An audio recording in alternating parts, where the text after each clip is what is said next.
aqui quem fala é o Tarcísio e como vocês podem ver, estamos num clima cyberpunk, mas não é para falar de cyberpunk, embora nós vamos falar de cyberpunk, é para falar sobre uma técnica que ajuda muito a desenvolver a criatividade. E para falar de algo que é muito interessante, porque assim, nós sabemos que existem algumas coisas que dá para se fazer no RPG em grupo que fica muito difícil de se reproduzir no RPG solo, mas o contrário também é verdadeiro. Tem coisas, tem possibilidades que se abrem com o solo que são extremamente possíveis no solo, mas muito difíceis de se reproduzir com o RPG em grupo. E essa técnica que eu vou falar agora é um desses casos, e como vocês podem ver pelo título, né, eu dei o nome de Roleplay Freestyle, né? É só o nome besta que eu coloquei. Não existe, se você procurar Roleplay Freestyle, você vai encontrar outras paradas, outras coisas que não tem nada a ver com isso. Qual que é o lance, gente? Essa técnica ela é muito boa em dois momentos, em três momentos. Primeiro, no começo de uma aventura, para começar uma aventura, no começo de cada cena, para introduzir elementos ou para estabelecer os elementos da cena, ou principalmente para aqueles momentos em que você trava. Então vamos lá, vamos começar com essa técnica. Então a primeira coisa que você vai fazer nessa técnica é, você pensou na aventura ou sabe mais ou menos onde é que está naquela cena? Pense no início, em qual lugar começa e tudo mais. Aí você vai pegar essa técnica, você precisa ter uma conexão de internet, né? Você vai pegar e vai tentar encontrar uma foto que mais ou menos retrata o cenário, o ambiente em que se passa aquela sua aventura, o começo da aventura, o começo da cena, ou se você travou no meio de algo e não sabe para onde ir, algo que você fala, pô, poderia ser nesse local aqui. Então, você faz isso, separa essa foto, só uma, não é mais do que uma, tem que ser só uma. E essa foto que vai servir de base. Então, para todos os efeitos, agora, a cena se passa nesse ambiente da foto. Gente, a gente tem bilhões e bilhões de fotografias de todos os gêneros, cenários possíveis, sabe? Eu não vejo por que não usar isso como ferramenta de jogo, assim como a gente usa dado, assim como a gente usa tabela. E a gente pode fazer isso no RPG solo. Eu posso parar e ficar aí 2 minutos procurando uma imagem, ou 5 minutos procurando uma imagem. No RPG em grupo não daria. Então aqui, ó, tem essa minha primeira imagem, que é uma cidade cyberpunk à noite, provavelmente no Japão ou da China, né? Não saberia dizer, provavelmente Japão. Então, para todos, e é do Cyberpunk 2077, né? Para todos os efeitos, a minha cena começa assim. Então eu comecei a resolver começar a minha partida de Cyberpunk, Cyberpunk no Cyber Cidades e Synthwave. Esse cenário poderia muito bem ser no Cyber Cidades e Synthwave, né? E você tem o neon, você tem o clima cyberpunk, ao mesmo tempo você tem esse carro que é mais antigão.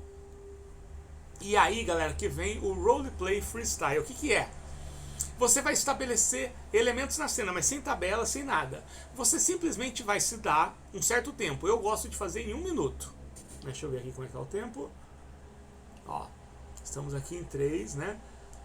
Eu gosto muito de trabalhar com 1 minuto ou 2 minutos. E é o seguinte, eu marco no cronômetro mesmo. Eu pego lá o cronômetro e marco 1 minuto. O que eu vou fazer durante desse 1 minuto? Eu vou olhar para elementos dessa cena e eu vou descrever. Eu gosto de fazer isso em voz alta mesmo quando eu não estou sozinho. Tudo que eu descrever durante o tempo que eu estipulei sobre esse cenário, ele é verdade. É como se eu tivesse rolado numa tabela e eu não posso rerolar. Tá bom? Então vou dar um exemplo aqui, ó. Vou pegar mais ou menos 1 minuto, agora é 4h13. Eu olho para a cena, então vamos lá. Esse carro, ele é o carro mais comum daquele mundo. Ele é um modelo retrô de um carro com uma tecnologia dentro dele super mega desenvolvida. Ele pode atingir velocidade de até 500 km por hora. Aqui do lado, nesse local que tem o 24, funciona uma pousada. E é uma pousada para receber pessoas que vêm de outras cybercidades por causa de trabalho, alguma coisa, e elas ficam lá. Só que nessa pousada aconteceram vários desaparecimentos, não se sabe exatamente porquê, e a pousada meio que foi abandonada porque o pessoal tem medo de se hospedar nela. Aqui desse lado, onde tem esse neon azul, tem a entrada para um grande cassino. Os cassinos são proibidos, mas nessa parte da cidade, que é uma parte afastada e não muito bem considerada, existe esse cassino. Ele não é aberto, para todos os efeitos é um restaurante, mas todos sabem, e lá mora um dos grandes chefões do submundo desse local. Esse bairro comum em si, ele é um bairro que ele é ainda mais perigoso que uma cybercidade comum. Olha só, foi menos de 1 minuto e olha só quantas coisas que eu estipulei. Parei, acabou o tempo. Eu tenho uma pousada onde as pessoas vêm de outras cybercidades. Olha só que interessante. Então, as pessoas estão fazendo trânsito entre cybercidades, que é uma coisa que no livro mesmo eu não tinha descrito. Então existe, agora eu tenho que pensar por quê. Mas elas estão desaparecendo. Existe um padrão? São sempre cientistas? São sempre políticos? O que são?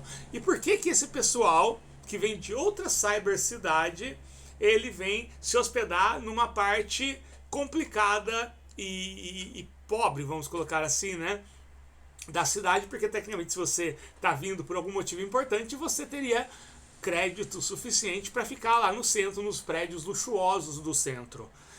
Esse carro aqui, né, até aí não tem nenhum elemento de trama, mas é uma informação interessante saber que ele só tem um visual retrô, mas ele é de uma tecnologia e pode atingir até 500 km por hora. E olha só que interessante, se ele pode atingir essa velocidade e dentro do meu cenário eu sei que não se sai da cidade, quer dizer que existem na cidade lugares que permitem essa velocidade. Então eu já consigo imaginar que tem algumas avenidas gigantescas que não tem limite de velocidade.